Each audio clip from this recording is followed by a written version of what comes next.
SER Podcast. Estás escuchando el Abierto de Hoy por Hoy. Cada día analizamos las noticias más relevantes de la actualidad, las claves políticas, económicas y sociales, con las voces de los protagonistas y los distintos puntos de vista de nuestros tertulianos.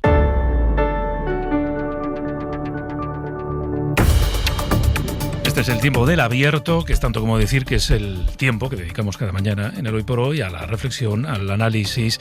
Nos acompañan esta mañana Carlos Sánchez. Hola Carlos, bienvenido. Muy buenos días. Cristina Monge, hola Cristina. ¿Qué tal? Muy buenos días. Vais volviendo, esta semana. Volviendo. Esta semana ya se va nutriendo el estudio de la SER, después de un agosto durito, en el que estabais en todos los más sentidos. lejos que cerca. En todos.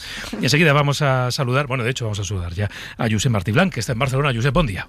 Hola, muy buenos días de nuevo. Bueno, pues estamos todos y como les habíamos anunciado, tenemos comunicación ya con Ángel Víctor Torres, es ministro de Política Territorial, Memoria Democrática y además desde ayer mando único para la crisis de Ceuta. Ministro, muy buenos días.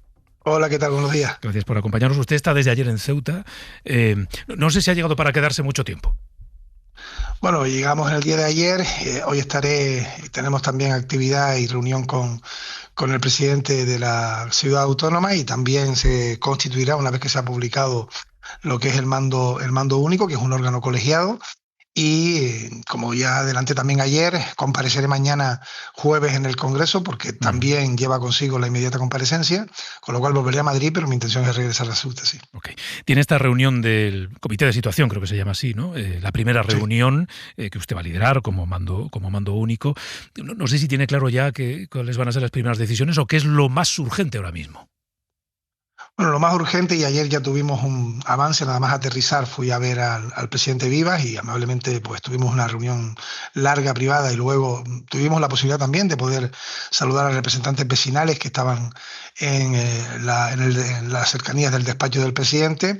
Pues lo que tenemos como prioridad fundamental es que durante esta mañana y también vendrá la ministra de Inclusión a Ceuta, a ver algunos espacios, porque es fundamental el que podamos filiar a las personas que están aún pues no están en espacios acotados, ¿no? Eso es clave y fundamental para que podamos también proceder a los siguientes pasos, que lógicamente ver si tienen derecho a asilo o no, los expedientes de devolución y también con respecto a los menores poder hacer los pasos que exige la ley, ¿no? Para eso, y por tanto son medidas que son de carácter provisional y ayer se aprobó un decreto inicial de ciertos espacios que se van a modificar según cada semana podamos tener nuevos espacios, es lo que vamos a hacer durante la mañana de hoy, ¿no? Porque ahora mismo, ministro, espacios habilitados en los que estén acogidos inmigrantes hay 2. Bueno, tenemos algunos espacios que ya estaban habilitados anteriormente al 30 y 31 de julio y luego, después del 31 de julio, hemos podido avanzar junto con la ciudad de Ceuta en habilitar 3 espacios que dan una cantidad determinada. Estamos hablando de cerca de 2.000 personas que han podido ser también acotadas. Y esto es fundamental y lo quiero explicar con claridad. Si no acotamos a los inmigrantes que están por las calles y pernoctando en las playas, en las aceras y demás, es imposible que podamos filiarlos como paso absolutamente imprescindible para las siguientes actuaciones. Y por tanto ayer, cuando también la ciudadanía de Ceuta se manifestaba, y yo lo entiendo porque lógicamente hay personas que se han quedado en las calles de Ceuta. Yo decía ayer en la rueda de prensa que aquí estamos ante 2 fases, una primera en la que entran cerca de más de 70.000 personas y al día siguiente y a los 48 horas pues el 90-95%, y eso creo que fue un acierto, fueron devueltos a Marruecos voluntariamente. Hay un porcentaje que se quedó y por tanto ese porcentaje que no ha regresado, tenemos que hacer lo que ocurre cuando en un territorio frontera, y sé bien de lo que hablo porque vivo en uno de ellos, pues quedan en esos lugares. Tenemos que preservar, tener a los menores, población vulnerable, separados de los mayores y también con condiciones distintas desde el punto de vista jurídico y de ordenamiento internacional. Y esos son pasos fundamentales para que posteriormente puedan ser devueltos o tengan también derecho a permanencia si así el derecho internacional les permite, ¿no? Usted mencionaba unas 2.000 personas acogidas en esos espacios, digamos, habilitados en estos últimos días. ¿Cuánta gente, cuántos adultos, ministro, hay todavía en las calles? Bueno, ayer también lo dijo con claridad la portavoz del Gobierno. No es posible, ni siquiera lo sabe la la ciudad de Ceuta y sus máximos responsables saber con exactitud el número de personas, ¿no?, que puedan quedar. Lo importante es que hoy mismo ya podamos decidir que hay nuevos espacios para poder habilitar el que otros miles de personas, la previsión es que podamos hoy anunciar espacios para otras 2.000, puedan estar acotadas y empezar todo ese proceso de filiación, ¿no? Y iremos poco a poco sabiendo cuál es el número definitivo. Difícil, porque fue una situación, la del 31, de decenas de miles de personas, y en estos momentos yo no puedo decir con exactitud el número de personas que pueden quedar. Tampoco puede decir con exactitud el número de menores que hay en la ciudad. Bueno, los que están filiados son unos 1.410. Ese sí es un dato que ayer trasladábamos en el informe al Consejo de Ministros, pero quedan menores sin filiar. Quedan menores sin filiar porque están también en las calles y, por tanto, no sabemos tampoco el número definitivo, ¿no? Pero bueno, esto se irá sabiendo con seguridad, porque la voluntad es que puedan, y estamos trabajando de la mano de la ciudad de Ceuta con lealtad, es que puedan tener sus espacios y poder saber qué número es el definitivo. Hay que reconocer y saber que aquí estamos con competencias compartidas. Los menores son directamente de la comunidad autónoma, los mayores del Estado, pero tenemos que colaborar, lógicamente, las dos instituciones, y de hecho el actual gobierno de España es el primero que ha aprobado una modificación de la ley para, ante una competencia autonómica como son los menores, coordinar cuando hay contingencia migratoria, y la hay en Ceuta en una manera exponencial tremenda, de más de un 50%, para que se arbitren mecanismos extraordinarios, ¿no? Y creo que eso ha sido valiente, y que creo que también lo ha aplaudido Viva, a pesar de que su partido votó en contra en el Congreso. Entenderá que le siga preguntando por algunos datos, porque yo creo, está claro, ministro, que a partir de los datos nos hacemos cargo de la dimensión de la crisis, ¿no? Pero, ¿sabe usted cuántas peticiones de asilo se han podido formalizar ya? No, porque lo que tenemos en estos momentos son estas 1.800 personas que están, cerca de 2.000 que están tratadas, también las personas menores que están solicitando justamente todas esas peticiones. Yo hoy he sido nombrado, hoy sale en el boletín mi nombramiento, y toda esa información daré bien cuenta de toda la que pueda articular y ordenar en la comparecencia de mañana. Por tanto, tampoco sabe cuántos expedientes de expulsión se han tramitado. Se están tramitando, pero lógicamente, si estamos hablando de 1.800 personas que estamos filiando y haciendo un trabajo con ellos, pues necesitamos saber también el resto para tener el dato definitivo, sí. ¿Cree usted que algunos de sus compañeros, digo por la propia descripción que hace usted de la situación, se equivocaron cuando en los primeros días después de la crisis, cuando volvieron la inmensa mayoría de quienes habían entrado, hablaron de que ya se había recuperado la normalidad? Bueno, lo que es evidente es que había una situación de más de 70.000 personas que habían entrado en una ciudad autónoma de 80.000 habitantes, ¿no? Y en 48 horas, el 90 y pico % de esas personas ya no estaban en Ceuta, ¿no? Y por tanto eso fue un hecho acertado sin ninguna duda, objetivamente. ¿Qué pasaría hoy si tuviésemos a esas 70.000 personas en Ceuta? No sería pensable, o sea, no queremos ni imaginarlo, ¿no? Y por tanto eso, de manera, como digo, absolutamente exacta, fue un acierto del gobierno. Recuperar la normalidad, y repito, también conozco bien de lo que hablo, cuando tenemos miles de personas que se han querido quedar y que son inmigrantes, no es sencillo. ¿Por qué? Porque tienes que tener espacio. Yo recuerdo en el año 20 en Canarias que en 24 o 48 horas, de 30 a 40 personas que había en el muelle de Arguineguín, pasamos a cerca de 3.000. Pero se habían eliminado todos los recursos porque se pensaba, por los gobiernos anteriores, que no iba a llegar una nueva situación de un pico de inmigrantes. Y esto es cíclico, ¿no? Y por tanto sí es importante que, al menos para que esos espacios puedan provisionalmente tener a estos inmigrantes, poder datarlos, poder filiarlos, darles seguridad y luego concluir los expedientes con devolución, con respuesta de asilo o con menores que tienen que ser atendidos, pues tengamos espacios suficientes, ¿no? Y por tanto, eso es lo que estamos haciendo en estos momentos. Yo entiendo, lógicamente, a la comunidad de Ceuta y a sus habitantes, entiendo también sus quejas, pero también les tengo que decir que hemos venido a solucionar esta situación. Y ayer lo decía con el presidente Vivas, tenemos que arrimar todos el hombro, ¿no?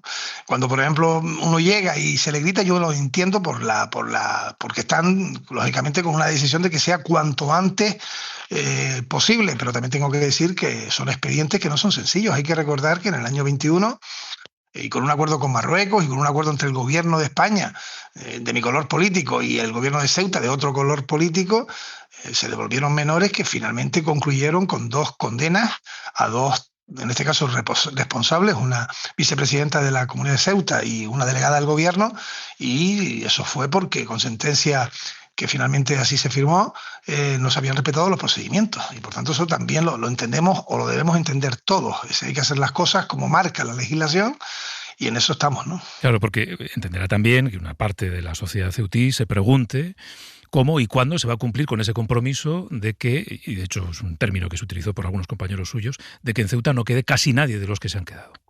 Y nos hubiese gustado decir que ya se ha cumplido con eso, pero lógicamente vuelvo a repetir, devolver a una persona que está en un lugar, que ha pasado una frontera y que no quiere regresar, la voluntad del gobierno de España es absoluta para que pueda volver, pero hay que hacerlo respetando los derechos y las leyes.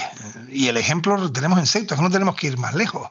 En un momento determinado y con acuerdo incluso político y también institucional, 2 personas fueron condenadas por la justicia, y por tanto esas leyes están exactamente igual. Estamos hablando de temas de menores, y en mayores también hay un proceso garantista que exige pues unos pasos y un tiempo, ¿no? Cuanto antes estén en lugares acotados, se les pueda afiliar, se sepa su nombre, de dónde provienen, si son si tienen derecho a asilo o no, cuanto antes podrá caminar en los expedientes, culminarse y hacer lo que piden los ciudadanos de Ceuta, ¿no? Y por tanto, para eso necesitamos espacios. Tuvimos que hacerlo también en Canarias. Abrimos hoteles, abrimos espacios educativos durante meses para poder llegar a una normalidad que finalmente se alcanzó, ¿no? Y aquí también se va a alcanzar. Ministro, ¿cómo se actúa con aquellas personas que no quieran ser acotadas, que es el término que usted utiliza, y ser filiadas? Bueno, pues esas personas, si son inmigrantes que han llegado de manera irregular, es que tienen que estar acotadas, no hay otra opción. Tienen que ir a espacios cerrados, lógicamente tienen también sus derechos, porque están también de libre tránsito, pero lo lógico es que también quieran ir. ¿Por qué? Porque son espacios donde tienen una situación distinta que dormir a la intemperie, que dormir sin techo y demás, ¿no? Y por tanto, eso es algo absolutamente lógico desde el punto de vista de carácter humanitario, y eso es lo que tenemos que hacer. Si no hacemos eso, si no se datan a las personas y no se filian, solamente cabe la voluntad individual de querer volver a pasar el espigón y regresar a Marruecos. Para poder hacer lo que también pide los ceutíes y las ceutíes, tenemos que cerrarlos, tenemos que datarlos, tenemos que hacer el procedimiento, y lo vamos a hacer a la mayor urgencia. Usted nos decía que va a comparecer mañana en el Congreso. ¿Sabe si va a comparecer el presidente Pedro Sánchez?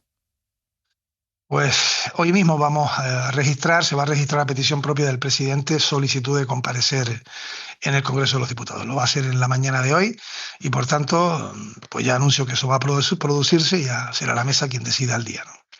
O sea que hoy se formaliza esa petición propia del presidente. ¿Entiende que haya quien haya echado en falta una mayor presencia del presidente durante todas estas semanas previas?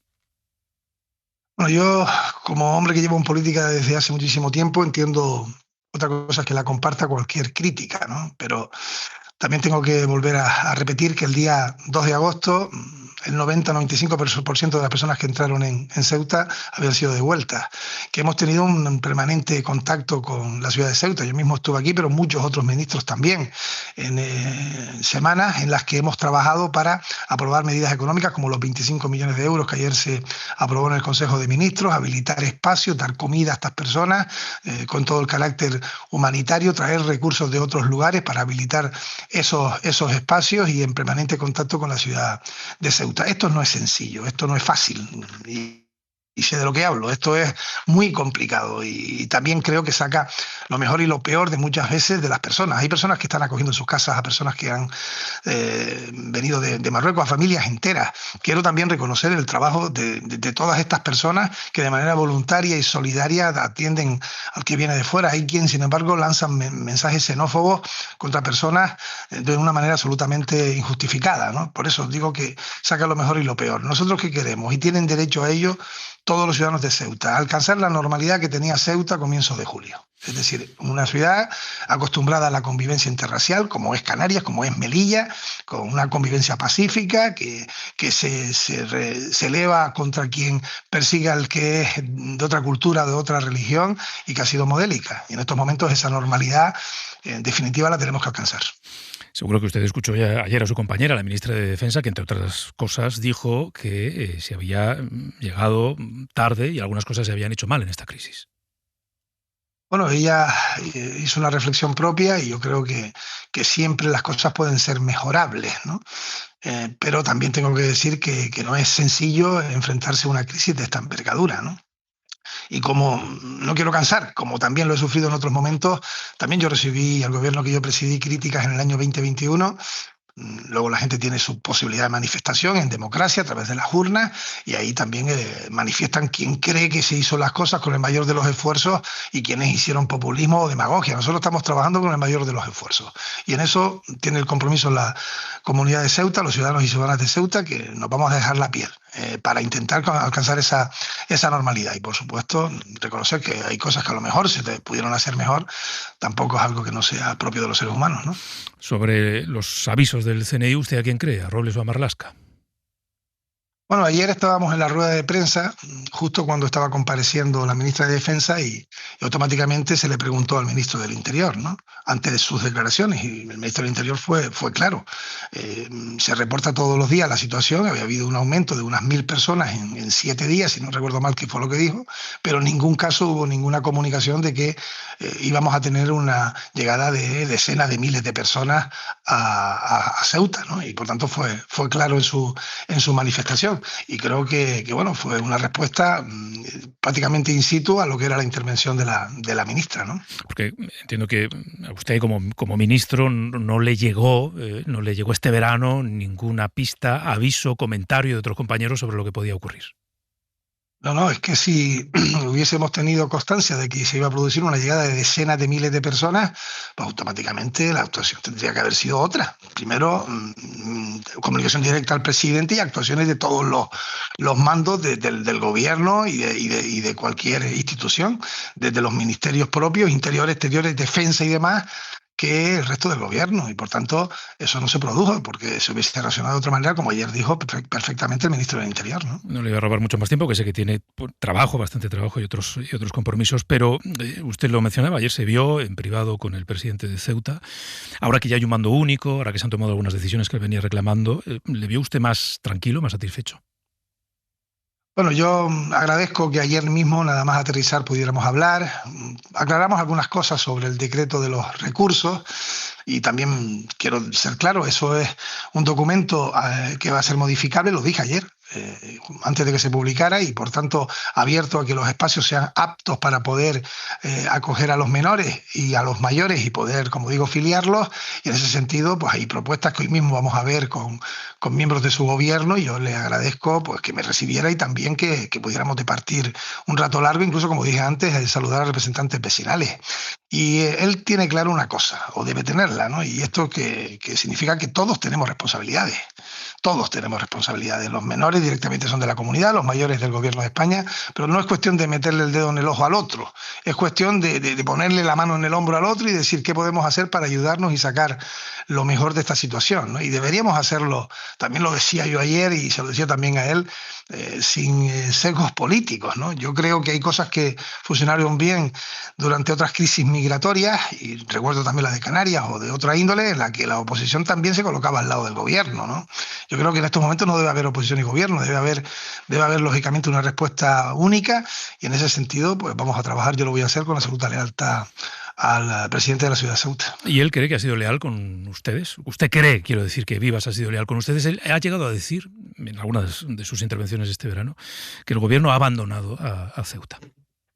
Bueno, yo eso no lo comparto, lógicamente, y también hay manifestaciones que yo también las he hecho en ocasiones, pues llevado por el calor del momento, pues yo puedo entender, repito, que quieran una normalidad cuanto antes, que quieran que las devoluciones se puedan hacer ya, pero él sabe perfectamente, porque además lo ha sufrido en su gobierno, que las cosas hay que hacerlas acorde a ley. Si no lo hacemos así, ocurrirá lo que ya le ocurrió a la vicepresidenta de Ceuta en su momento. Y por tanto hay que hacer las cosas de manera correcta. Y quiero reconocer que cuando el gobierno de España, este gobierno de España, puso sobre la mesa por vez primera una modificación del artículo 35 de la ley para responder a los territorios de frontera con respecto a los menores no acompañados, que es competencia autonómica para que pudieran ser reubicados en el conjunto del país, Vivas estuvo al lado del gobierno de España. y se manifestó claramente en contra de su propia organización, que terminó votando en contra en el Congreso, pero él apoyaba y apoya esa medida. Y yo también le quiero reconocer que es una persona que tiene un carácter institucional arraigado en tiempo y con el que tengo una relación de muchos años, ¿no? Yo creo que eso también va a ayudar. Ángel Víctor Torres, ministro de Política Territorial y Memoria Democrática, gracias por habernos atendido. Muy buenos días. Gracias a ustedes, un abrazo. Bueno, pues la conversación con el ministro que, en fin, nos deja varias reflexiones interesantes, pero sobre todo nos deja una noticia, Cristina, que es que Pedro Sánchez va a pedir hoy comparecer en el Congreso. Luego ya veremos cuándo se fija la fecha, pero que da ese paso que se ha venido reclamando con insistencia y yo creo que con toda justificación, da ese paso de pedir la comparecencia en el Congreso. 27 días después. Quizás sea lo primero que tenga que explicar en esa comparecencia, porque ha tardado 27 días en solicitarla, más allá de aclarar muchísimas cosas que todavía siguen pendientes de poder decir, para poder entender exactamente qué pasó los días previos, qué pasó ese día 30 de julio, y qué ha pasado los días siguientes. Porque han pasado 27 días y seguimos diciendo que hay gente todavía sin filiar, ¿no? Por utilizar la palabra técnica, es decir, sin identificar, que hay personas todavía que no tienen los mínimos para poder mantener una vida, ¿no? Mínimos de salud, de sanidad, mínimos de alimentación, mínimos de cuidados. Ni siquiera todavía se es capaz de dar una cifra exacta. En estas ocasiones es normal que se te pueda ir la cifra a un 10, un 15%, ¿no? Pero no un 100% como se ha llegado a ir en esta crisis. Cuando se habló de que podía estar entrando 20, 30, 40, finalmente se habla de 70, 80, ni siquiera lo sabemos con exactitud y ni siquiera sabemos hoy en día exactamente cuántas de esas personas son las que siguen sin filiar. Por lo tanto, yo creo que esa comparecencia del presidente, sea cuando sea, bienvenida sea, aunque llegue tarde, pero tiene que explicar muchas cosas de lo que pasó, aclarar las diferentes versiones que están dando miembros de su gobierno y explicar también por qué ha tardado 27 días en pedir esta comparecencia. Claro, es que además llega un momento en el que, ahora voy con los demás, en el que, lo decía Josep esta mañana, en un contexto en el que hay dos ministros de tu gobierno que están aportando versiones muy diferentes sobre los días que precedieron al asalto, decías Josep esta mañana, pues va a tener que intervenir el árbitro, ¿no? Y el árbitro en este caso es el presidente, que impone su autoridad sobre todos los demás y deja fijada la que debería ser la versión única sobre lo sucedido. Josep. Es que es así, es indudable, porque uno entiende que... Lo que se ve es que hay dos ministros peleándose en público, que es una cosa que no debería pasar. Pero una vez se están peleando y dan versiones totalmente distintas sobre los hechos, de una manera muy vehemente cada uno, se informó, no se informó. Oiga, es que Presidencia del Gobierno tiene maneras de llamar a capítulo a todas las partes y sacar la verdad en claro. Y una vez sacas la verdad en claro, pues debes tomar decisiones, porque lo que no es admisible en un entorno democrático es que no se asuman responsabilidades y que quien mienta pues no pague una parte de los platos rotos. De todas maneras, al margen de esto, esta es la historia de un despropósito, porque ahora escuchando la entrevista al ministro mando único, es que han pasado 27 días y que a los 3 días había tuits de un ministro diciendo Sánchez ha solucionado otra crisis. Y estamos 4 semanas después y se están tomando las decisiones que a uno lo interpelan obligatoriamente a preguntarse, oiga, ¿y esto por qué no se hizo antes?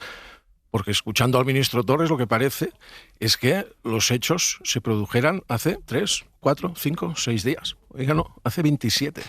Y usted como mando único acaba de llegar a la zona 4 semanas después. ¿Hasta ahora qué? ¿Por qué no se tomaron decisiones antes? Y si uno fija la vista desde muy arriba para ver todas las piezas de este puzzle, lo que ves que 4 semanas después, para mí el titular es, esto es la historia de un despropósito, de una descoordinación, de no saber leer las señales que envía la realidad, de darles la importancia que tienen y tomar las decisiones que un gobierno ha de tomar en tiempo y forma. Carlos. Bueno, yo no estoy tan seguro de que el presidente del gobierno sea árbitro, porque para ser árbitro tiene que ser imparcial y tiene que ser neutral. y él es el presidente del gobierno y por supuesto es el jefe político de tanto la ministra de Defensa como el ministro de Interior, por lo tanto no puede ser árbitro. Yo creo que él debió también haber recibido, no sé si personalmente o a través de su gabinete o a través de quién, de lo que estaba pasando. Yo no voy a desvelar ningún secreto, pero por la mañana en el Hoy por Hoy recibimos los que estamos aquí de analistas una notificación de los temas que vamos a tratar ese día. Ese día, el 30 de julio, de julio, antes de que llegara, digamos, la entrada masiva a la frontera. Y lo que recibimos los que participamos en aquella tertulia, el 30 de julio a las 7:15 de la mañana, Ceuta. Toda esta semana prestando atención a lo que está pasando en Ceuta. La llegada continua, día tras día, de cientos de inmigrantes a nado, muchos de ellos menores. Pero no hace falta ser del CNI para saber lo que estaba pasando. De hecho, ese día entrevistaste al señor Vivas, sí, en directo. Es decir, por lo tanto, a mí me parece que se está dando una importancia enorme a la información que tenía el CNI. El CNI tenía la misma información prácticamente que teníamos todos los ciudadanos, porque durante toda esa semana, como bien decía la cadena SER, sabíamos lo que estaba pasando allí. Y por eso entrevistaste al señor Vivas. Por lo tanto, ahora parece que llegó sin nadie lo sabía. Todos lo sabíamos y lo debía saber también el presidente del gobierno o alguien de su gabinete. Oye, algo está pasando importante. Esto no es un tema menor. Claro. Es un tema que afecta a nuestra frontera, a nuestra estrategia diplomática. Ahora vuelvo contigo, Cristina. Simplemente por contar interioridades, los compañeros lo pueden contar, ¿no? Esa semana, una de las cosas que yo trasladé a mi equipo, ¿no?, con el que preparamos la parte informativa, fue: tenemos que apostar por Ceuta. Tenemos que, claro, que evidentemente ni siquiera éramos capaces de imaginar lo que iba a pasar ese mismo día 30, ¿no?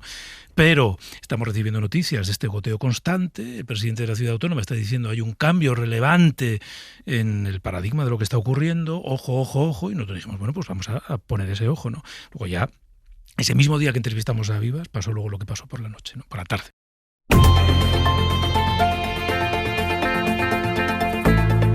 El Abierto. SER Podcast.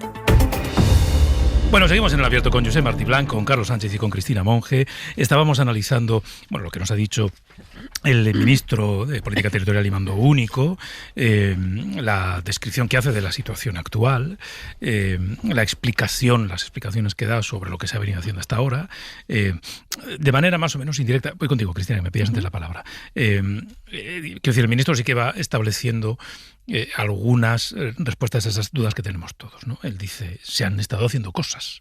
Bueno, de hecho, la mayor parte de la gente volvió. Después de que volvieran, hemos empezado a gestionar la situación de los que se quedaron. Para saber cuántos son, necesitamos que estén reunidos en lugares donde se les pueda afiliar. Para eso necesitamos los lugares. No los hemos podido tener hasta ahora. Estamos negociando con la ciudad de Ceuta. Hoy vamos a ver algunos de esos lugares, a ver cuáles elegimos. Porque, esto no lo ha dicho él, pero es así, de los que hemos incluido en el decreto, a Ceuta no le convienen algunos. No quiere, no le gustan. Y nos lo dijo ayer. Hay algo que también hemos venido contando este verano, y es que la ciudad de Ceuta ha puesto problemas a varios de los emplazamientos que el gobierno planteaba para organizar algunos de estos campamentos. ¿Por qué? 4. Bueno, está Nico Castellano aquí. Hola, Nico. Muy buenas. ¿Qué tal, Pedro? Bueno, de hecho es que era la información de Nico. 4 espacios, ¿no? Sí, al principio eran 4, pero ha habido más. Luego ha habido más. Y la ciudad de Ceuta no solo, también la delegación del gobierno ha dicho que no. Y la Guardia Civil. Y la Guardia Civil. Es decir, ¿por qué se tarda en abrir campamentos? Pues porque algunos tampoco lo han puesto fácil.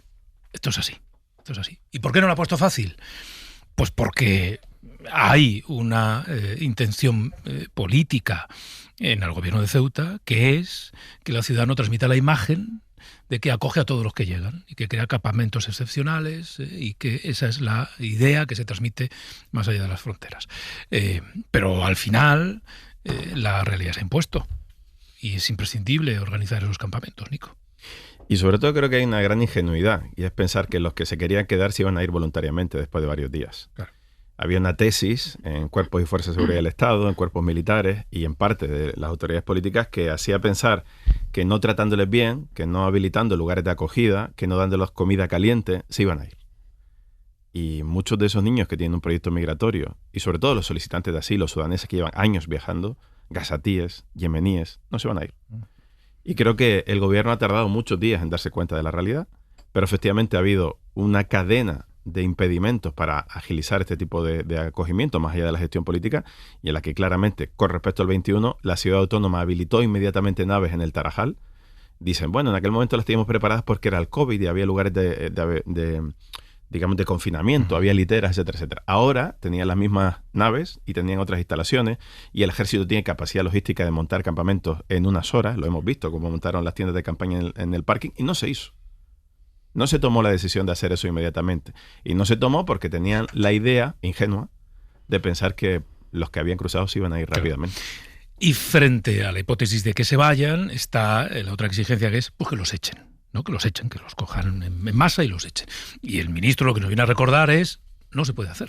Nosotros hemos recordado desde el principio, Pedro, la sentencia del Supremo del 23, porque es la vicepresidenta, y lo ha recordado el ministro, del PP, la vicepresidenta de Vivas, que es la que firmó las órdenes de expulsión de los menores, de devolución, y la entonces delegada del gobierno del Partido Socialista, tienen 11 años de inhabilitación administrativa por tomar decisiones, por prevaricar administrativamente y tomar decisiones a sabiendas de que son ilegales. Y echar a niños sin garantía es ilegal. Creo que Ángel Víctor Torres hoy ha manifestado la realidad del gobierno frente a las tesis, y tú le hacías la pregunta de Álvarez o de Marlaska, que los primeros días tenían un discurso de que había que echar a todo el mundo, incluyendo, sin decirlo claramente, a los menores. Bueno, pues parece que el gobierno ha aterrizado en la realidad y que a los menores no los va a poder echar. Y dicho todo lo anterior, que se tarde 27 días en tener operativo un mando único, como se llama, en fin, un ministro que coordine todas las labores del resto de ministerios implicados en esta crisis y la relación con la ciudad autónoma, pues tiene bemoles. Tiene bemoles. Esto pues, se tenía que haber hecho antes, ¿no? Seguro se tenía que haber hecho mucho antes. Y no nos podemos desprender de la sensación de que, en cierta manera, el gobierno esperó también a que pasara ese 15 de agosto, que era cuando existía esa otra supuesta amenaza de otro llamamiento para una entrada masiva. Esperó a que pasara ese 15 de agosto y después se activó. Se activó y eligió los lugares para montar esos 2 campamentos. Se activó y puso en marcha ese plan para las 500 niñas y adolescentes, que son más, que son casi 700, ¿no, Nico? Sí. Que, por cierto, 300 todavía siguen en campamentos vecinales. Todavía, hoy, 27 días después. Y ahí hay una parte de responsabilidad también de la ciudad autónoma, sobrepasada, por supuesto. Bueno, en fin, Cristina, perdona, que antes pedías. Ahora Nico nos va a contar algo que ya hemos avanzado a las 8 de la mañana, ¿no? Historia personal de una de las 82 personas que murieron en nuestras aguas, que rescatamos aquí. En Marruecos hay otras cifras que aumentan el número de fallecidos. Cristina, perdona. Bueno, se acumula aquí mucha información, sí, lo sé. para comentar. De repente he añadido muchos elementos. Tiene muchísimos elementos y además todos ellos tienen conexión entre ellos, ¿no? Que creo que es lo interesante. Cualquier experto en gestión de crisis sabe que hay cosas, cuando surge un acontecimiento, una crisis de estas dimensiones, sabe que hay 2 cosas muy importantes que hacer en el primer momento. Primero, identificarla bien. ¿De qué tipo de crisis hablamos? Esto no es una crisis migratoria. Esto es una crisis geopolítica que utiliza la migración como arma, como instrumento, pero no es una crisis migratoria. Eso no se ha hecho por parte del gobierno y no se ha hecho por parte de este país. Y segundo, hay una primera respuesta que tienes que dar en las 24, 48, 72 horas.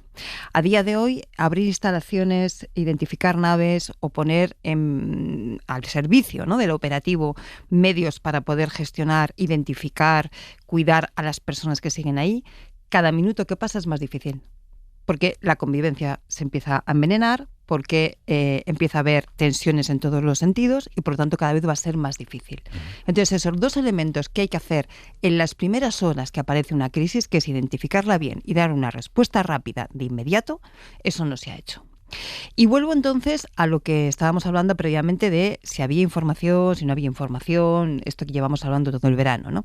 Y el cruce o las versiones diferentes de los 2 ministros. Decía Carlos Sánchez y decía muy bien, el 30 de julio los que estábamos aquí nos habíais pasado esa información de ojo con Ceuta que algo pasa, ¿no?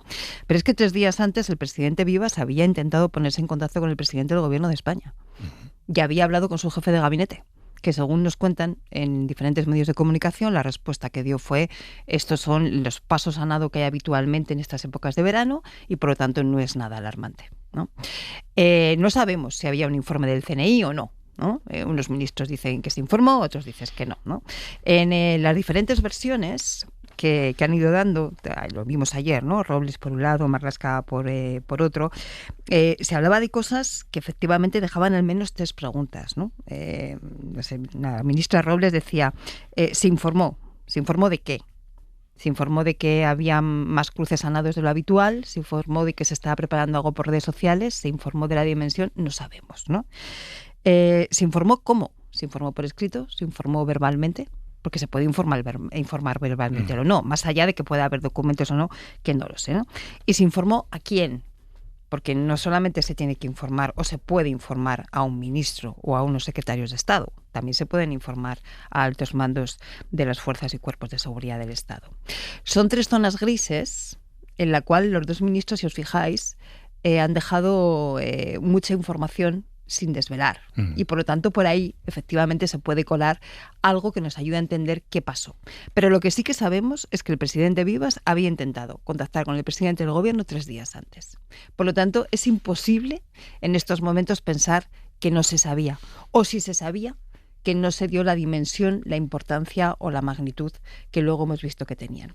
Si una crisis como esta o no la ha sabido o no ha sabido valorar la importancia que tiene, si además no ha sabido identificarla bien, y además nos ha dado una respuesta en el primer momento de los elementos básicos y estructurales de la gestión de crisis, es normal que 27 días después estemos como estamos.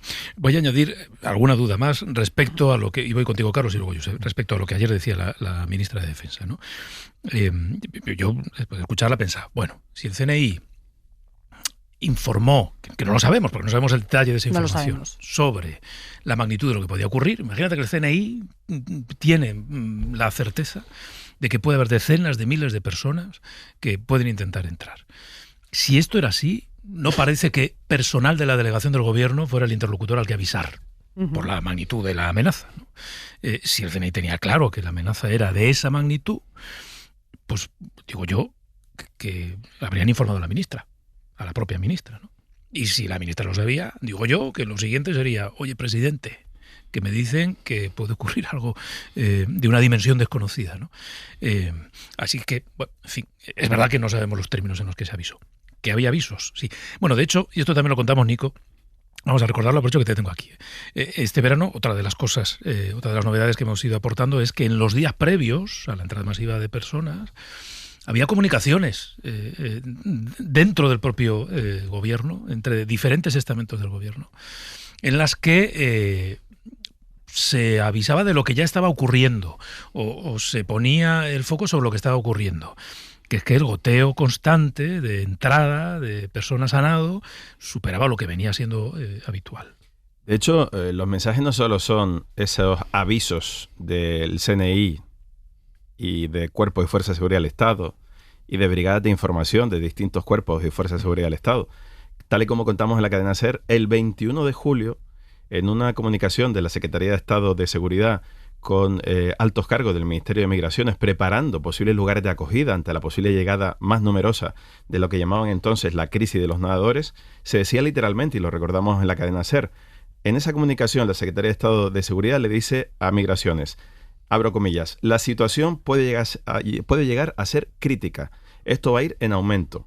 En otro mensaje, el 27 de julio, antes del 30 de julio, previo a la crisis desencadenada ese jueves, la Secretaría de Estado de Seguridad añade, lo de los nadadores va para largo y gracias a que Marruecos para el 80%. Después, ya sabemos lo que pasó 48 horas después. Carlos. Sí, hay pocas dudas, ¿no?, de que algo se ha hecho mal en todo el mes de julio por parte de los que tienen que estar pendientes de lo que pasa en nuestras fronteras. Pero yo quiero poner énfasis en algo que puede explicar la estrategia del gobierno, esa estrategia un poco demasiado prudente, por decirlo de una manera suave. Quiero decir, simplemente no hablar de Marruecos como alguien que ha alentado o por lo menos ha permitido lo que ha ocurrido en la frontera española de Ceuta. Y es una pregunta que se ha hecho ahora mismo en la entrevista que le hacías al ministro de Política Territorial. Él se ha preguntado ¿qué hubiera pasado si Marruecos no acepta la devolución de 60 a 70 mil personas que entraron en Ceuta? Y es verdad, porque al final las expulsiones dependen de lo que diga Marruecos. Nos tiene cogido Marruecos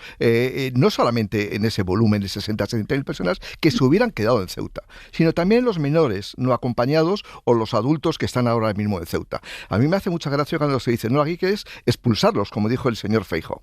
¿Expulsarlos a dónde? Y si Marruecos dice que no los acepta, ¿qué hacemos con ellos?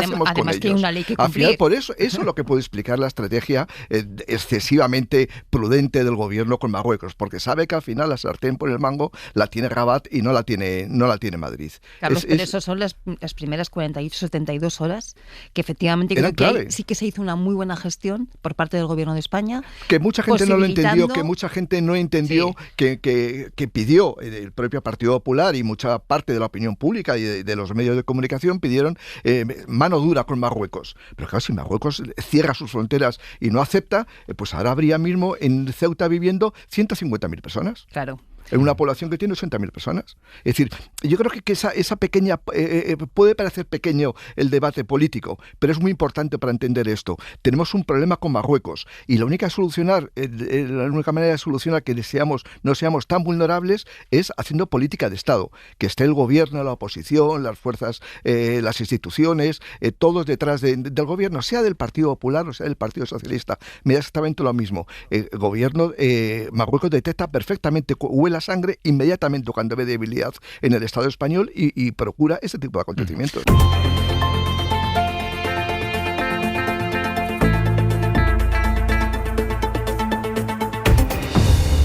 Josep, que te había prometido la palabra y te la cedo. Soy hombre yo de palabra. No, decía que la definición de las cosas tiene su importancia, porque desde hace unos días esto se trata pues prácticamente únicamente desde el punto de vista de la crisis humanitaria y de la crisis migratoria, pero en el principio, primer día, esto se define como una violación de la integridad territorial de España. Esto es un problema muy, muy gordo, es uno de los problemas más gordos que puede tener un país.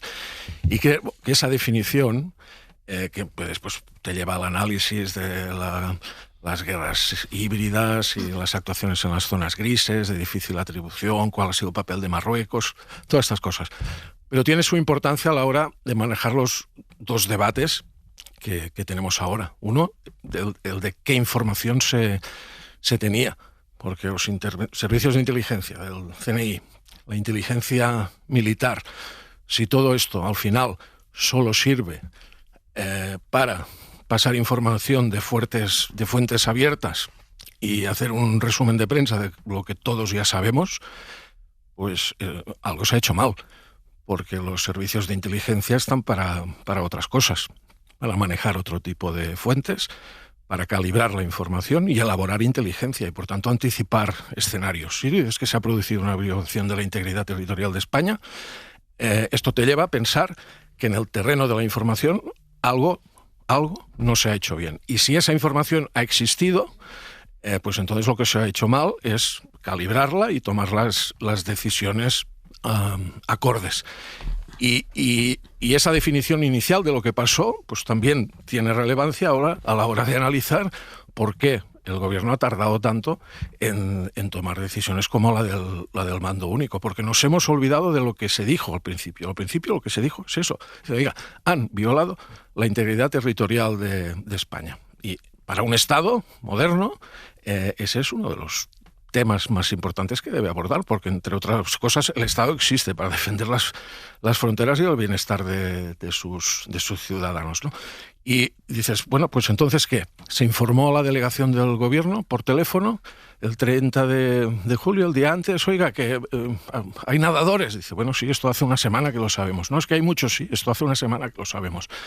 Pues no, hay señales, hay señales de humo, hay tambores, se escucha el eco de los tambores de que se está preparando una guerra, y uno espera de los servicios de inteligencia de su país que elaboren y traten información y accedan a información y la procesen de más calidad y que sirva para prever escenarios. Porque si dices, han violado la integridad territorial de España y no hay un solo papelito, una sola nota que anticipe no eso en concreto, porque tampoco esperas de los servicios de inteligencia que te digan va a pasar esto exactamente tal día, pero sí esperas inteligencia.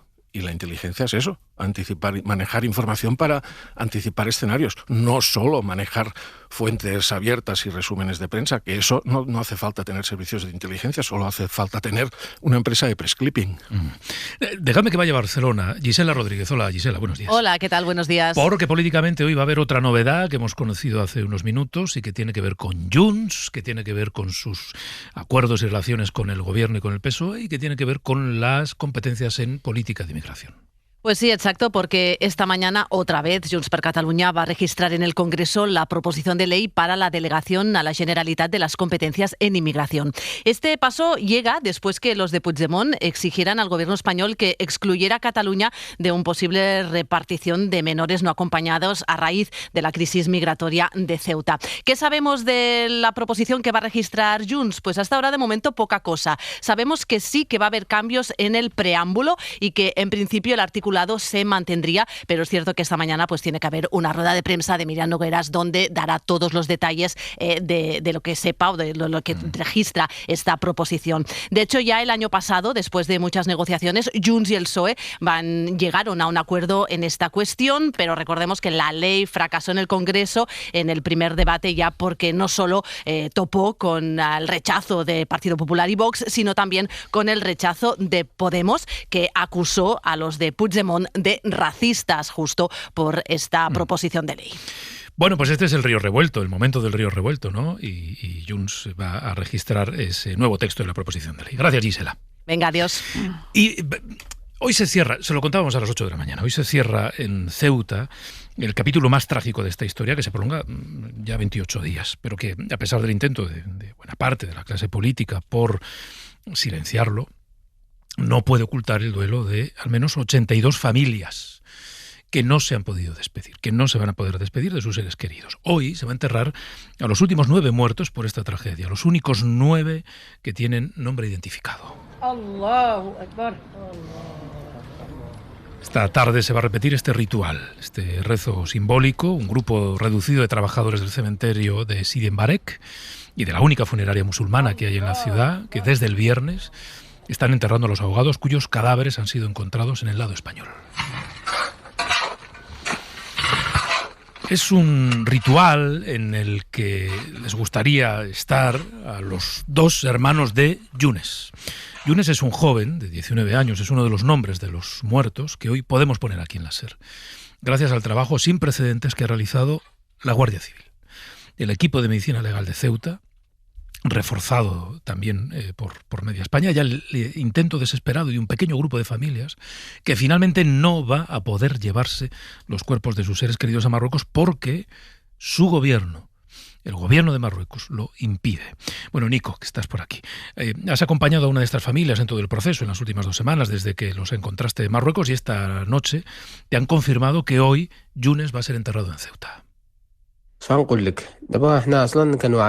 A nosotros ya nos habían llamado. Estamos cansados de ir de un lado para otro en Marruecos y es Marruecos el que no quería que esto siguiera adelante. Nos dijeron que esto había llegado desde Rabat. El AMEL quería tramitar esos papeles e incluso hubo gente que intercedió por nosotros para que el AMEL pudiera sacar esos documentos. Pero al final nos dijeron, no podemos ayudaros en nada. Por lo visto faltaban documentos o había un problema con los papeles de la aduana y nos volvieron a decir que aquello no había llegado. Este, Pedro, es el testimonio del hermano de Younes. Esta noche hemos acompañado a esta familia en los últimos 14 días desde que la encontramos en su casa en Castillejos. Su casa, por cierto, de manera macabra, está a 3 calles del cementerio, con vistas a las lápidas. Esta familia nos ha contado cómo Marruecos, después de conseguir todos los papeles necesarios, tanto en Ceuta como en el Ayuntamiento de Rincón, les impide reunirse con él.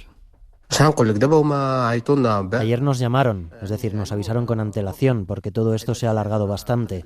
Hoy nos han vuelto a avisar, nos llamaron y nos dijeron que mañana, si Dios quiere, lo van a enterrar por la tarde, sobre la hora del Asar. Mañana se refiere a esta tarde, en torno a las 5:30 de la tarde tendrá lugar esa ceremonia. Una familia, Pedro, que daba por hecho que iba a hacerse con el cuerpo de ese joven de 19 años, el menor de 3 hermanos que cruzaron juntos. De los 3 hermanos, el mayor estuvo a punto de ahogarse, lo salvó la Cruz Roja en la playa.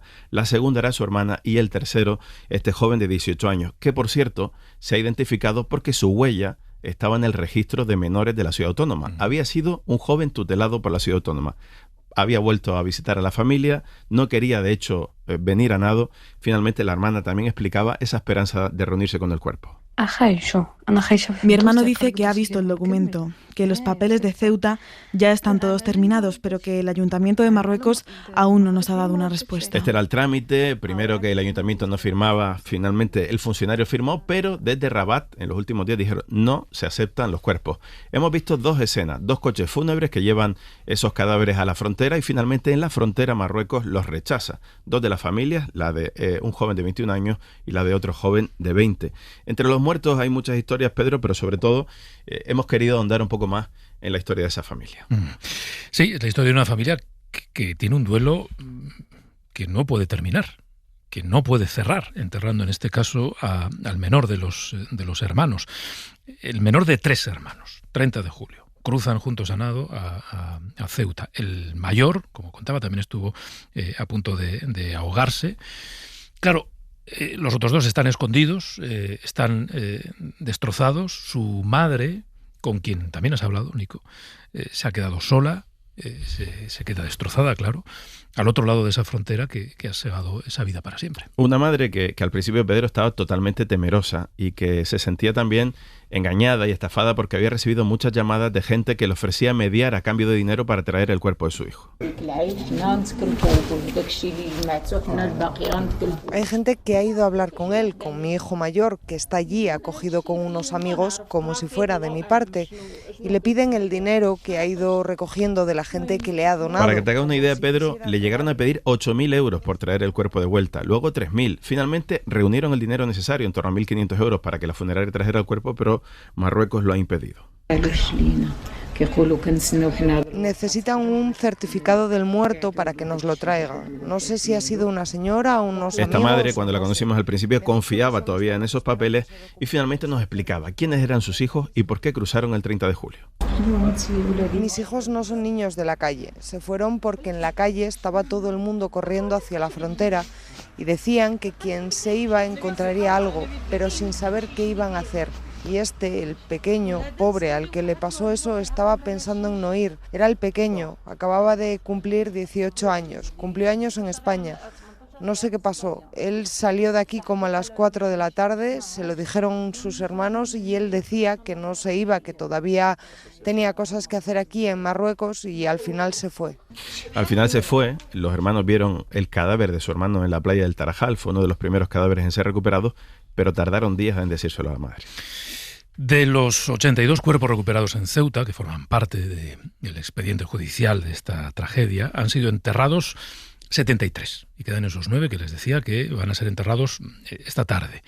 Y que son los únicos, de 82, 9, que han sido totalmente identificados por el trabajo coordinado del equipo forense, de una unidad de la Guardia Civil, las pruebas de ADN que han aportado las familias. 5 familias habían intentado completar todos los permisos, tanto en Ceuta como en el Ayuntamiento Fronterizo de Rincón, para llevarse de vuelta a sus seres queridos allá en Marruecos y enterrarles, pero, ya lo hemos dicho, el gobierno de Marruecos ha bloqueado la repatriación. Y además de la familia de Yunes, otras 2 tenían esa firma del Ayuntamiento de Marruecos. Sí, 9 identificados gracias al trabajo sin precedentes de la Guardia Civil, de esa oficina de denuncia de desaparecidos que nunca se había puesto en marcha para una tragedia migratoria, de la coordinación del Instituto de Medicina Legal de Ceuta, al que entrevistaste, al responsable, que fue una de las entrevistas de más impacto en toda esta crisis, y también de esas trabajadoras sociales, de las psicólogas y del esfuerzo de esas familias.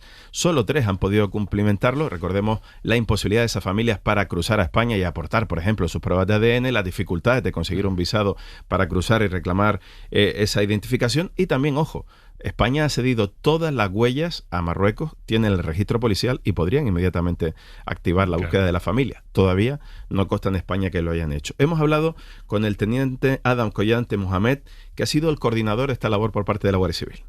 Nosotros somos testigos de la que probablemente es la parte más dura y más trágica de todo lo ocurrido.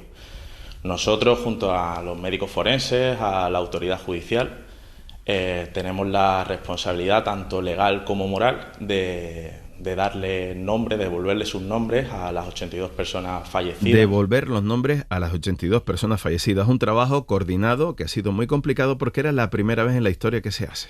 Bueno, cuando se constituye la oficina antemortem es la primera vez que se activa este mecanismo, puesto que es una situación que ha sido extraordinaria. Al tener familiares de las víctimas que se encontraban en otros estados, nos hemos visto obligados a habilitar un correo electrónico donde las personas... Un correo electrónico donde siguen llegando, Pedro, denuncias, sigue activa esta oficina y nos dicen los agentes que están absolutamente desbordados. En este papel de coordinación, de identificación, ha sido fundamental uno de los guardias civiles bilingües que habla el árabe dialectal marroquí, Icho, y que habla exactamente del caso que hemos contado. Sí, es verdad que a esta familia se le comunicó en directo la noticia y en ese caso también estaban conmigo la psicóloga forense de aquí del juzgado y la trabajadora social.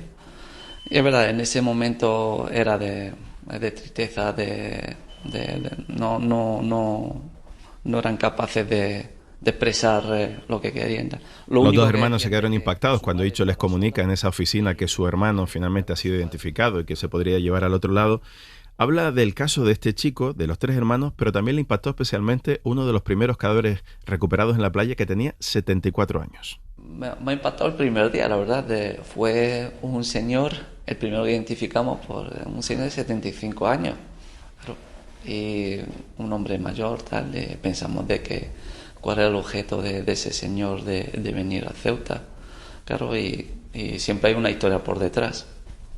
Resulta que ese hombre trabajaba aquí en Ceuta hace muchos años y nada, se enteró de que estaba la frontera abierta y se vino. No sé con qué objetivo, sino de visitar a la familia, dar una vuelta, no lo saben. Y el gran, bueno, la desgracia de los 3 hermanos, ¿no? De que entraron 3 y solo llegaron 2. Llegaron una chica y el hermano mayor. Y por desgracia falleció el hermano menor. Este es uno de los casos que más ha impactado, es el caso que hemos reconstruido aquí en la cadena SER, en este seguimiento en estas 2 semanas. Y un último eslabón, aparte de los forenses, de los guardias civiles, de la policía científica, las trabajadoras sociales y las psicólogas precisamente de los juzgados, de esa unidad del Instituto de Medicina Legal, que han tenido un papel fundamental, como Silvia Carmona. Impactan todos, porque todos tienen familias, todos son personas con su historia, sus contextos que desconocemos y todos tienen una vida y familias sobre todo. Entonces, a la hora, por ejemplo, de recoger datos, las lágrimas eran constantes porque tú no ves los datos. Algunos de los psicólogos, de los trabajadores en este proceso han tenido que requerir soporte psicológico después de vivir lo vivido. Nunca se habían enfrentado tantos cuerpos juntos.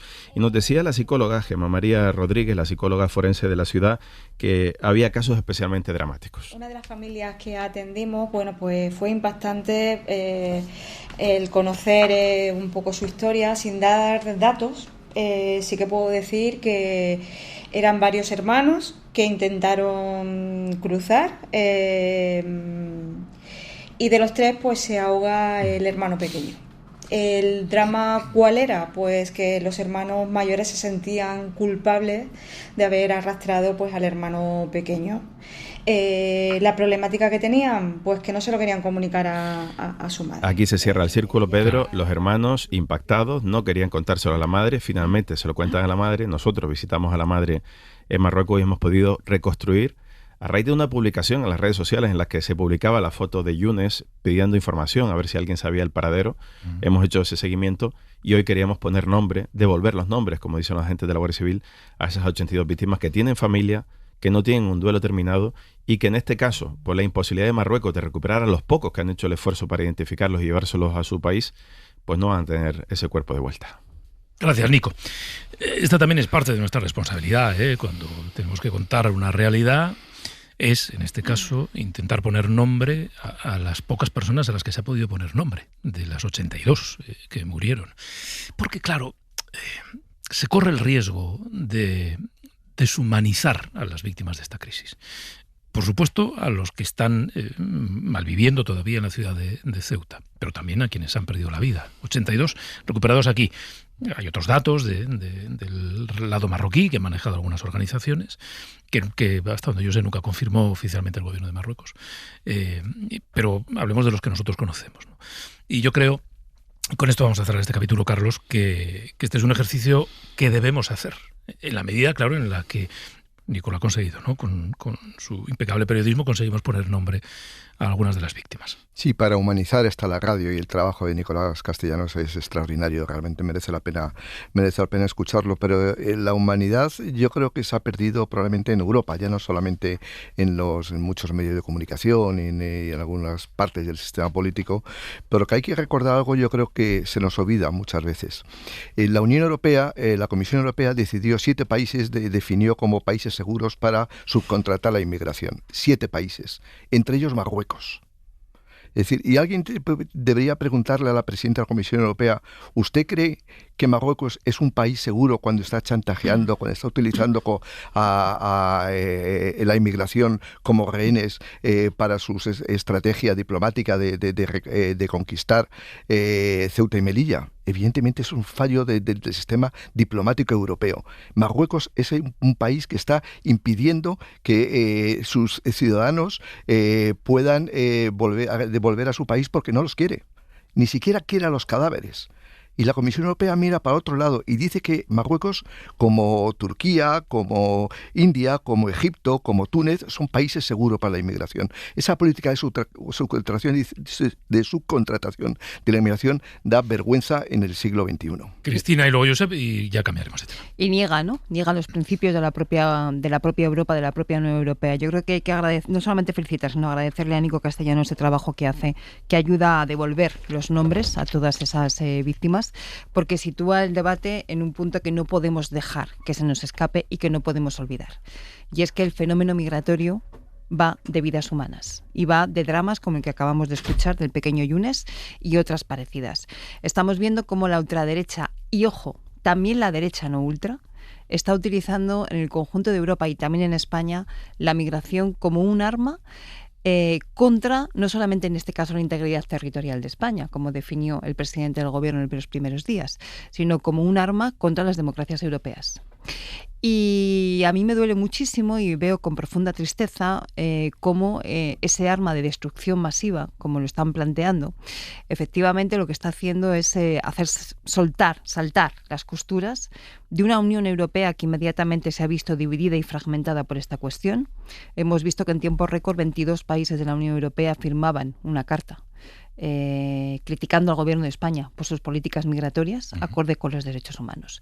Pero estamos viendo también cómo dentro de España los ejes políticos, ¿no?, que hasta ahora solían operar, que era el eje izquierda-derecha, también salta por los aires, cuando la derecha se alinea directamente con la ultraderecha en la crítica de unas políticas migratorias acordes a los derechos fundamentales y a los derechos humanos. Y entonces ese eje pasa a ser el de los criterios democráticos versus lo contrario, los criterios que no son democráticos. Y eso es lo que ocurre cuando estamos escuchando al jefe de la oposición, al señor Feijóo, a otros líderes del Partido Popular y, por supuesto, a la ultraderecha, decir que tienen que ser expulsados todos inmediatamente, o hablar de confinamientos cuando no hay ningún tipo de necesidad objetiva desde el punto de vista sanitario. Automáticamente la migración se vincula con problemas, se vincula con riesgos, se vincula con enfermedades, se vincula con todo aquello que genera miedo en la población. Y una población con miedo ante la inmigración es una población que está con todos los elementos para que puedan surgir problemas de convivencia importantes. Josep. Mira, yo la pieza informativa sobre la madre de los 3 jóvenes inmigrantes creo que pertenece a la categoría del periodismo que es imprescindible, porque aparte de informar, pues nos reconcilia con los principios básicos del humanismo, que es no olvidar que detrás de cada debate político, de cada debate ideológico, hay personas con nombres y apellidos y historias vitales particulares, cada individuo una. Al lado de esto, que es verdad, que es real, que es tangible, hay otra cosa que también lo es que los estados, los países se han de gobernar y que las sociedades se han de gestionar. Y el cambio de rumbo en las políticas de la Unión Europea, pues es que lo han decidido sus ciudadanos, empujando a la mayoría de países a que sus parlamentos girasen hacia posiciones más conservadoras en este ámbito. La socialdemocracia del norte, pues cuando quiere ganar elecciones, hace el discurso que en el mejor de los casos se parece al del PP de aquí, cuando no al de Vox. Y esto no obedece únicamente a operaciones de marketing a puerta cerrada, donde los asesores de los partidos deciden una estrategia. De eso hay, naturalmente. Pero también hay una realidad, que es que la foto de las sociedades europeas ha cambiado, que los porcentajes de personas venidas de fuera han cambiado. Creo que, ahora hablo de memoria, a lo mejor me equivocaré, pero no mucho. Creo que en la franja de edad de entre 25 y 40 años, en Cataluña, ahora mismo la mayoría, más del 50%, son personas nacidas en el extranjero. Esto genera dificultades, porque la capacidad de integración es limitada, requiere tiempo, requiere recursos, y esa realidad existe. Igual que existe la madre pobre que está pasando un dolor inmenso, indescriptible, porque acaba de perder un hijo. Combinar las dos realidades es imprescindible. No debemos olvidar que detrás de cada historia, de cada persona, hay una historia que merece ser contada, pero no hay que olvidar tampoco que solo con grandes palabras y grandes intenciones las sociedades no se gestionan. El principio de realidad existe y hay que atenderlo también. Bueno, vamos a cerrar aquí el asunto. Sé que Cristina se le están acumulando las respuestas, pero es que no quiero que se me acabe el tiempo. Ya está a punto de morder el micrófono. Lo siento, Cristina. Pero es que no quiero dejar pasar este abierto sin añadir las novedades del día sobre el ático. Yo creo que este es un asunto políticamente muy relevante. Alguien dirá, está con el ático para arriba y para abajo. Bueno, pues es que uno cree que es importante que se sepa qué pasó con ese ático, porque mientras no se aclare del todo, es un uso discutible, ya veremos si además legalmente discutible, del dinero público. Lucía Franco es compañera del diario El País. Hola, Lucía, muy buenos días. Hola, buenos días, Pedro. Hoy firmas algunas de las novedades que contáis vosotros, que yo creo que deberíamos, y por eso te llamamos, poner sobre la mesa, y es un poco el proceso que se siguió desde Planifica Madrid para encontrar esa vivienda, porque lo que tú cuentas hoy es que a la inmobiliaria que vende la vivienda lo que le piden es que busque o que le ofrezca pisos grandes, de hecho, yo diría que muy grandes, con terraza grande, ¿no? Es así.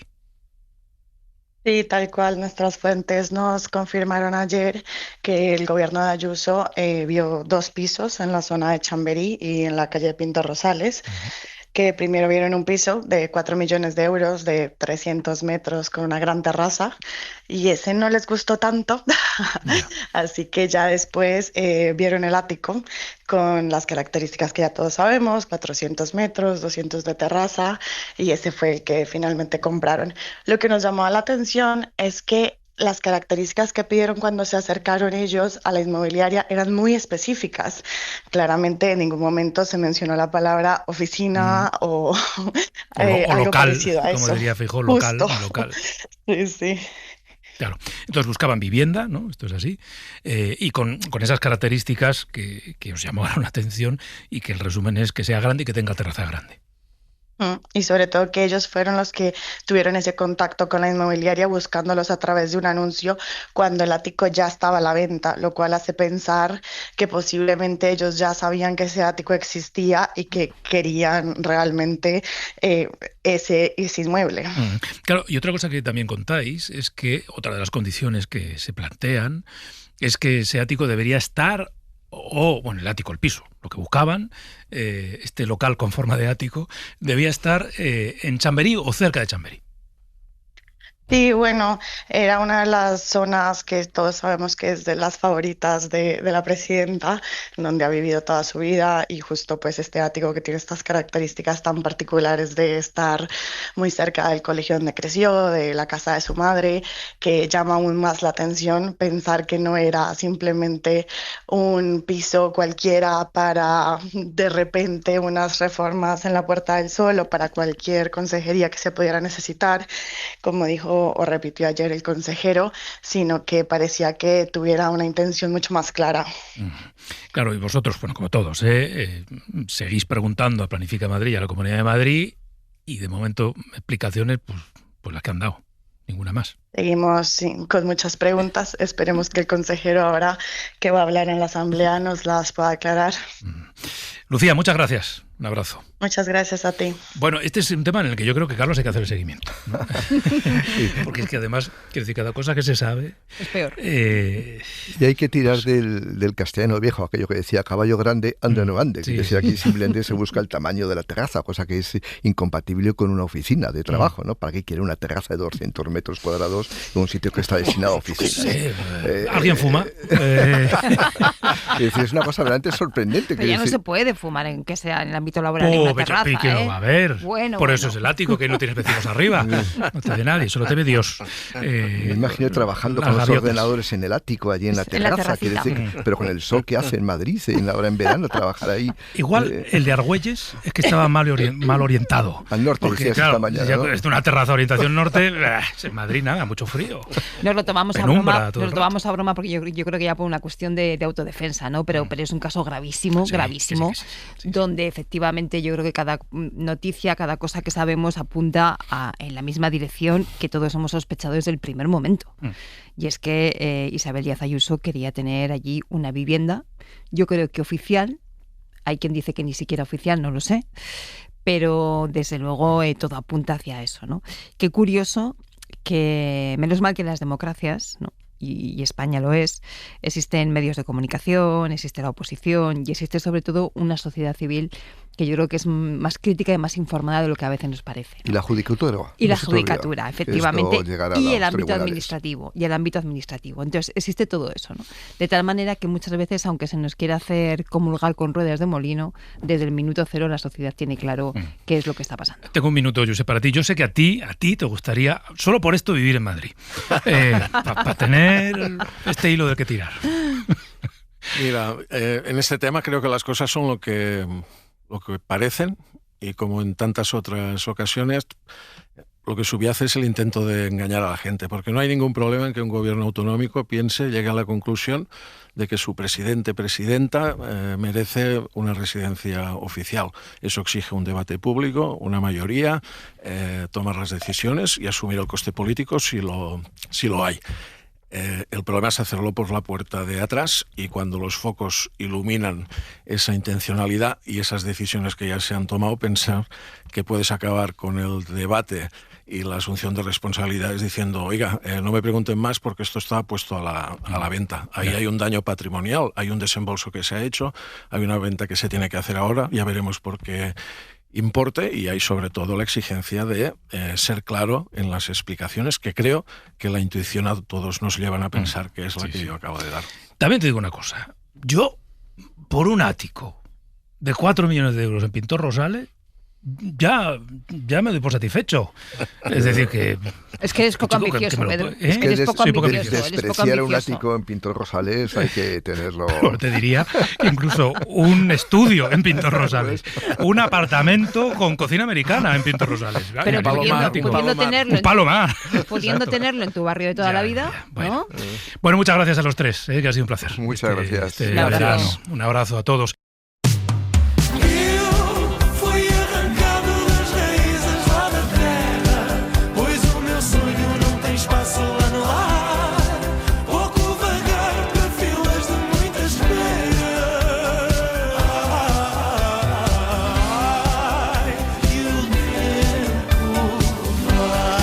Oye, Teresa, ¿qué tal? Buenos días. Hoy vienes sola. Hoy vengo sola. Ya lo has conseguido. Lo he conseguido. Tanto que se dice que la Tere manda, pues aquí estoy yo solita, mandando también. Qué majo Edmundo Ignacio, qué majo. Qué majo, increíble. Sí. Ya le deseamos un buen vuelo de vuelta y que vuelva pronto. Me escribió luego un mensaje por Instagram. Me ha dicho que igual saca la versión en español de esta canción. ¡Ojo! Lo cuidado. Que mueve Pedro Blanco. A ver, que me dejas poco tiempo para contarte todo lo que tenemos para hoy. Vamos a empezar con a ver cómo se está preparando la tomatina, una nueva versión de la sintonía de la mesa de verano y hoy se estrena Tadeo Jones. No te digo mucho más, pero hay que hacer algo de Tadeo. Luego tenemos el eclipse con Nuño Domínguez, que va a estar con nosotros Eloísa del Pino, para hablarnos de las historias del CSIC. Después terminamos los pecados textuales con Marta Jiménez Serrano, que nos va a hablar del 8º pecado capital, esta nueva propuesta que hace ella. ¿Quieres que sea sorpresa? Te digo cuál es. Quítame la mordaza, Teresa. Va a ser sorpresa. Y vamos a terminar con las 2 Españitas de Laura Márquez. ¿Vale? ¿Y qué hay que elegir hoy? Hoy hay que elegir, que tú y yo lo tenemos muy claro, pero hoy hay que elegir agosto o septiembre. Uy, este es un temazo. ¿A que sí? ¿Te parece un temazo? ¿Del team agosto o del team septiembre? Oye, yo creo que este país está dividido también de los que dicen, uy, septiembre, qué pereza, la vuelta al cole, la rutina. Yo soy más de septiembre. Agosto. Yo soy más de septiembre. Sí, yo también. Porque ahí cogemos las vacaciones nosotras, nos vamos a descansar. Sí. Pero bueno, a ver qué piensan nuestros oyentes en el 900 100 800. Muy bien. ¿Agosto o septiembre? Vale. Y ya está, mira, ¿lo ves? Es que tengo que venir yo sola a contártelo. Venga, vale, gracias. Chao.